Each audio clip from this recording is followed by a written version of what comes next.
Wapendwa, Bwana Yesu asifiwe. Karibu kwenye siku yetu ya 4 ya siku 10 za maombi, na somo letu la leo linasema tubu na ujazwe na Roho Mtakatifu.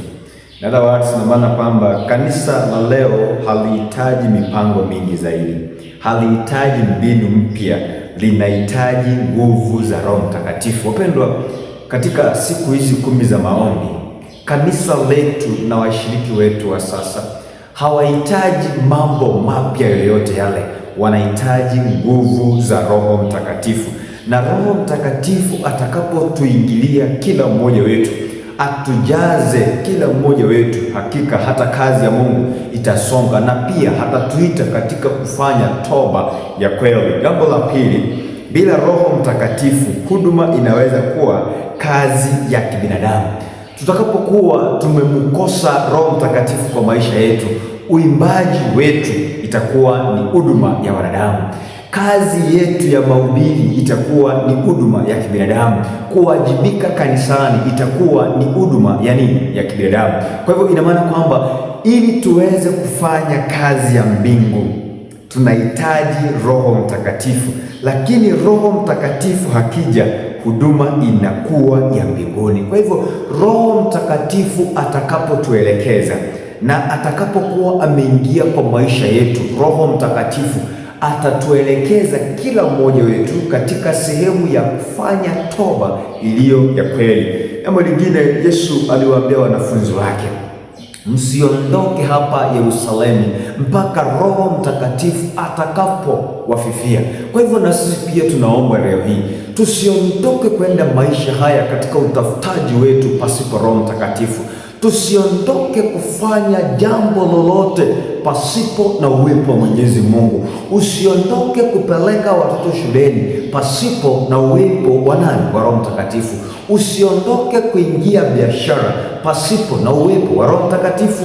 Usiondoke kwenye maisha haya, usiondoke katika mwaka wa 2026 pasipo na uwepo wa Roho Mtakatifu. Maana Roho Mtakatifu akikosa kwa maisha yako, huduma utakazokuwa unazifanya zote zitakuwa ni huduma za kibinadamu pasipo na uwepo wa Mwenyezi Mungu. Kwa hivyo tunaomba sana tumngoje Roho Mtakatifu.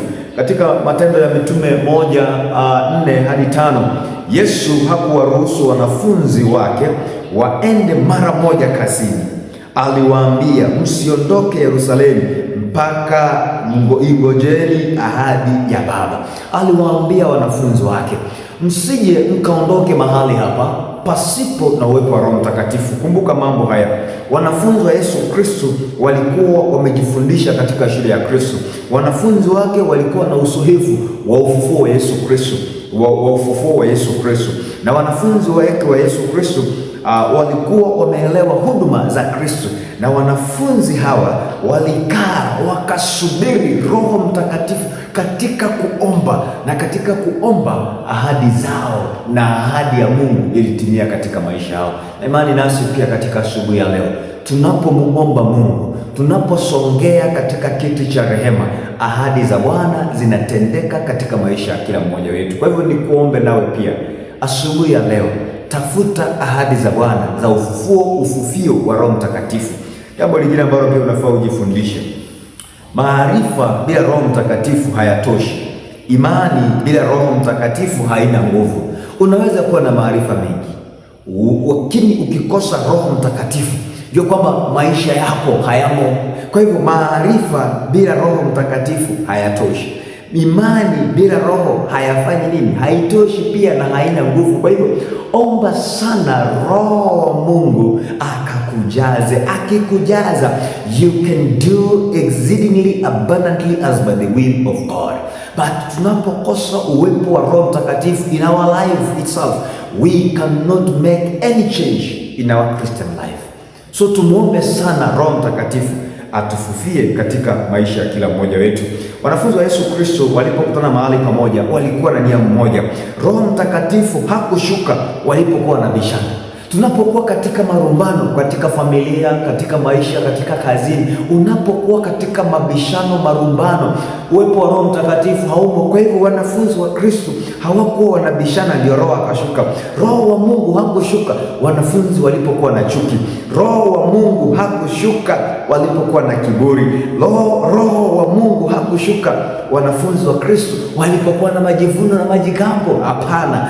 Roho wa Mungu alishuka wakati wanafunzi walikuwa katika maombi na wakati walikuwa wanafanya maombi ya toba na maombi ya umoja, au wakiwa pamoja, wakiwa na nia moja. Kwa hivyo nasi kwenye asubuhi ya leo tuwe na nia moja, tuwe kwenye maombi na tufanye maombi yaliyo na toba. Tukifanya maombi yaliyo na toba, hakika tunapata msamaha wa bure, na Bwana anatuandaa katika safari ya utendakazi wa maisha ya kila mmoja wetu. Kwa hivyo nasi pia Roho Mtakatifu ubariki kanisa linalonyenyekea, si linalojikwaja. Kwa hivyo Roho Mtakatifu anaangalia kanisa ambalo limenyenyekea, linalohitaji kutumika katika unyenyekevu. Asubuhi ya leo tuombe Mungu atusaidie tuweze kunyenyekea katika kazi yake, na tukifanya hivyo hakika Roho Mtakatifu atapata fursa njema ya kutuelekeza katika maisha yake. Toba yafungua nyakati za kubadilishwa. Tunapoenda miguuni kwa Yesu Kristo kutafuta toba, hakika tunafunguliwa. Tubuni basi mrejee, ili dhambi zenu zifutwe, zipate kujaza nyakati, zipate kuja nyakati za kubadilishwa. Ili tuweze kupata fursa na nyakati za kubadilishwa, lazima tuende mbele za Mungu kutubu. Mwaka jana tumetembea katika nyakati, katika mambo yetu. Mwaka jana tumefanya mambo ambayo ni yetu tu ya kibinafsi. Mwaka jana tumefanya mambo ambayo wakati mwingine hayampendezi Mungu. Tumetanga mbali na utukufu wa Bwana.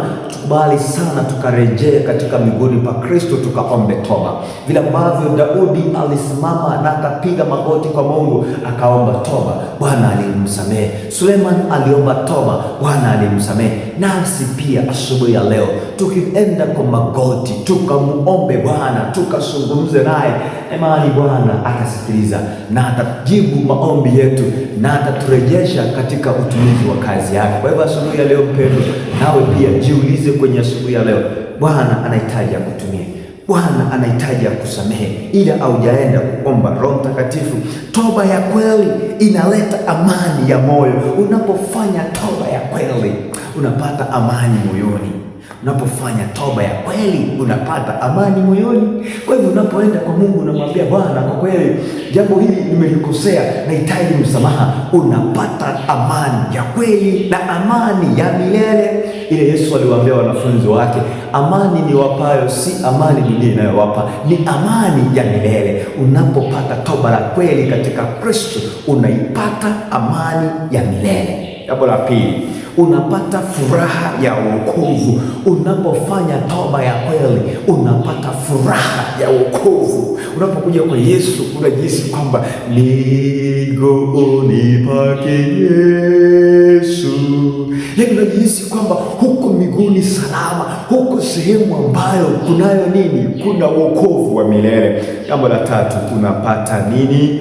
Nguvu mpya ya kiroho. Unapata ufufio mpya, unasimama katika kazi ya Bwana upya, unatembea. Haijalishi umekuwa namna gani, haijalishi umekuwa kiumbe kipya. Kama Yesu aliwabadilisha makahaba wakawa wainjilisti, kama Yesu aliwabadilisha wauaji wakawa watumishi, kama Yesu aliwabadilisha tax collectors, wezi, wakawa watumishi, na imani kwamba Yesu Kristo kwa nguvu za Roho Mtakatifu atabadilisha maisha yetu na atatupa majina mapya ya kufanya kazi yake. Kwa hivyo asubuhi ya leo Bwana anakusudi nawe.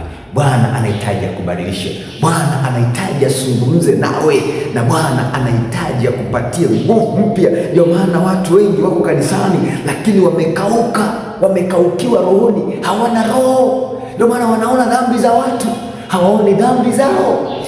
Yesu atakapokusamehe, Yesu atakapokuingia, utakapofanya maombi ya toba ya kweli, unapata nguvu mpya na historia ya maisha yako inabadilika. Asubuhi ya leo tumwombe Bwana atubadilishe, tumwombe Bwana atupe toba ya kweli katika maombi. Na Mungu hahitaji sadaka kubwa, Bwana hahitaji cheo, Bwana hahitaji jina kubwa. Bwana anachokihitaji ni moyo unaomba kwa unyenyekevu. Bwana anahitaji watu watakaoomba katika siku 10 za maombi, watakaoomba kwa unyenyekevu, na watakapoomba kwa unyenyekevu atawasikiliza. Asubuhi ya leo tunapoenda kwa vikundi vyetu vya maombi ya watu watatu watatu, mwambie mwenzako kile ambacho ungependa kuombea. Tubu kwa kweli na utapokea ufufio wa Roho Mtakatifu. Basi tuende katika vikundi vyetu ili tuweze kuomba, na pia sanduku letu la maombi lipo hapa. Lete maombi yako, na baada ya hapo nitafunga na maombi. Tuombe. Baba yetu Mungu unayetupenda, ni asubuhi njema ambao umetujalia katika siku 10 za maombi. Unakusudi pamoja nasi, unahitaji tukasongee na tukafanye toba ya kweli. Baba, tunahitaji Roho Mtakatifu atuelekeze kwenye toba ya kweli. Kubali kuzungumza nasi katika siku hizi 10 za maombi. Kubali kutufungua minyororo ambayo shetani ametufunga. Wengine tumefungwa katika minyororo ya uchumi, wengine tumefungwa katika minyororo ya kutopata kazi, wengine tumefungwa katika minyororo ya kutokuwa na familia za amani, wengine tumefungwa katika maisha haya. Wengine Bwana wanakuhitaji katika maisha ya kila mmoja wao, ni wagonjwa, wengine wameteseka katika maisha haya. Bwana, unaposikiliza watu wako ndani ya siku 10 za maombi, naomba nasi Bwana ukatusikilize. Asubuhi ya leo tumejazana ndani ya hekalu lako takatifu. Baba, tunahitaji kutafuta ufufio wa Roho Mtakatifu. Tunahitaji kupata amani, tunahitaji kupata furaha ya wokovu, tunahitaji kupata nguvu mpya tunapokutumikia. Bwana, kubali kunena pamoja nasi. Bwana, kubali kubadilisha historia zetu. Kubali kufuta makosa yetu ya mwaka jana uliopita. Tunapoanza mwaka huu, anza pamoja nasi. Tenda mapenzi yako juu ya maisha yetu. Tuongoze kwa yote, tuelekeze katika njia zote tunapoenda shughuli zetu asubuhi ya leo. Neema yako itufunike, baraka zako ziambatane pamoja nasi. Wale wote wanaokulilia, kila mmoja ameleta hitaji lake la kipekee. Bwana, kubali kumsamehe na kumrejesha katika zizi lako la kweli. Tenda mapenzi yako juu ya maisha yetu. Ni katika Kristo tumeomba na kuamini. Amen. Bwana wabariki, tuwe na siku njema.